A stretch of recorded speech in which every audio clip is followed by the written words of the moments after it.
Hello बच्चों, तो देखिए हम यहाँ पर अभी आपको 9th और 11th के लिए जीवों में विविधता यानी प्राणी जगत का वर्गीकरण ही पढ़ा है, क्लासिफिकेशन ऑफ एनिमल। ये इसका भाग 5 है और 5वें भाग में हम पढ़ेंगे आपको संघ प्लेटीहेल्मिन्थीज, जो मेटाजोआ का बहुकोष्ठीय प्राणियों का चौथा भाग है। प्राणी जगत का वर्गीकरण प्लेटीहेल्मिन्थीज। प्लेटीहेल्मिन्थीज का मतलब होता है फ्लैट वर्म यानी चपटे किरमिट। प्लेटी का मतलब होता है गोल, फ्लैट यानी चौड़ा और चपटा। हेल्मिन्थीज मीन्स वर्म्स।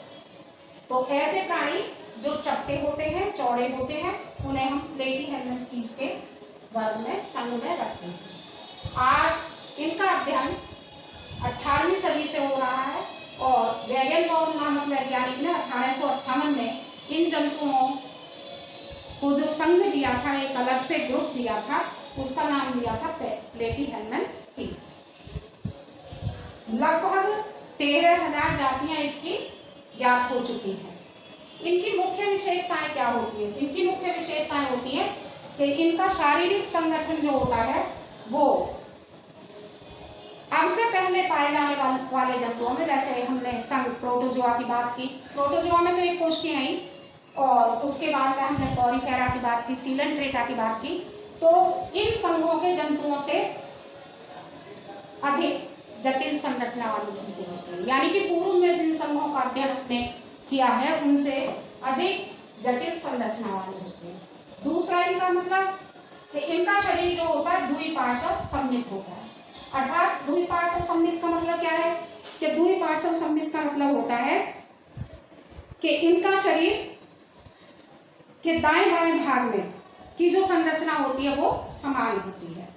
तीसरी विशेषता कि इनके शरीर का संगठन त्रिकोणिक होता है। त्रिकोणिक का मतलब कि इनके भ्रूण में 3 स्तर पाए जाते हैं, जिन्हें हम 3 भ्रूणीय स्तर कहते हैं।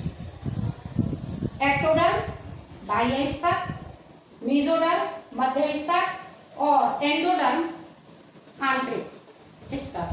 तो इन 3 स्तरों से ही इनमें जो भी अंग पाए जाते हैं उनका निर्माण होता है, तो ये इसलिए इनको हम त्रिकोणिक कहते हैं। अगली विशेषता है कि इनका शारीरिक संगठन जो होता है वो अंगीय स्तर का, जैसे हमने यही आपको बता दिया कि इनके शरीर में अंग बनने प्रारंभ हो जाते हैं और वो अंग भ्रूण के 3 स्तरों से ही निर्मित होते हैं, एक्टोडर्म, मेसोडर्म और एंडोडर्म। कुछ अंग एक्टोडर्म से बनते हैं और कुछ एंडोडर्म से और कुछ मेसोडर्म से बनते हैं। तो इनका शारीरिक संगठन अंगीय स्तर का हो जाता है। अंगीय स्तर देखिए, सबसे पहले हमने बताया आपको कोशिकीय स्तर, एक कोशिकीय, फिर कोशिकीय स्तर यानी कोशिकाएं बहुत सारी कोशिकाओं से मिलकर शारीरिक संगठन होता है। फिर कोशिकाओं के समूह बना देते हैं ऊतक और ऊतक मिलकर बना देते हैं अंग। तो यहाँ इनमें प्रारंभिक अंगीय स्तर प्रारंभ हो जाता है इन जंतुओं में। तीसरी मुख्य विशेषता है इनकी आगुरीय, यानी कि इनमें वास्तविक देह गुहा का अभाव होता है। देह भित्ति और जो अंग बनते हैं उनके बीच में एक ढीला ढाला लसलसा पदार्थ उपस्थित होता है, जिसे हम मीसेनकाइमा कहते हैं। अर्थात इनमें वास्तविक देह गुहा का तो अभाव होता है, परंतु मीसेनकाइमा उपस्थित होता है, जो ऊतक, देह भित्ति और अंगों के बीच में पाया जाता है। चौथी विशेषता है पाचन तंत्र। इनमें पाचन तंत्र सामान्य होता है, परंतु अपूर्ण होता है, वो पूर्ण विकसित नहीं होता, अल्प विकसित होता है। यानी पाचन तंत्र यहाँ इन जंतुओं में बनना प्रारंभ हो जाता है। इनमें पाचन तंत्र अपूर्ण होता है, ठीक है। इनमें मुख होता है परंतु गुदाद्वार अनुपस्थित होता है। और फीताकृमि जो जंतु है, जिसे हम टीनिया सोलियम भी कहते हैं, इसमें पाचन तंत्र अनुपस्थित होता है। ये टीनिया सोलियम है, फीताकृमि, इसमें पाचन तंत्र अनुपस्थित होता, अल्प विकसित भी नहीं होता। उत्सर्जन इनमें एक विशेष प्रकार की कोशिकाएं होती है, जिन्हें हम फ्लेम सेल्स कहते हैं, यानी ज्वाला कोशिकाएं होती है। ज्वाला कोशिकाओं के द्वारा इनमें उत्सर्जन होता है।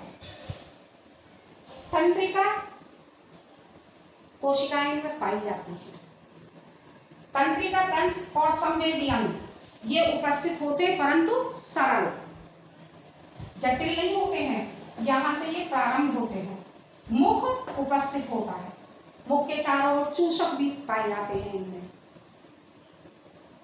अधिकांश प्राणी कशेरुकियों में परजीवी के रूप में होते हैं और ये जंतु द्विलिंगी होते हैं।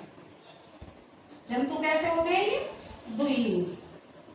इनमें निषेचन जो होता है वो आंतरिक होता है, निषेचन आंतरिक होता है। नर और मादा जनन एक ही जंतु में पाए जाते हैं, इसलिए इनको हम द्विलिंगी जंतु बाइसेक्सुअल कहते हैं। निषेचन आंतरिक होता है। उदाहरण है इसके प्लेनेरिया, ये प्लेनेरिया है, फैसियोला और फीताकिनी। इसके अलावा भी और बहुत सारे उदाहरण हैं। तो ये है आपका संघ प्लेटिहेल्मिन्थीज। देखिए पहला संघ था प्रोटोजोआ, दूसरा संघ था कॉरीफेरा, तीसरा संघ था सीलेंट्रेटा और चौथा संघ है प्लेटिहेल्मिन्थीज।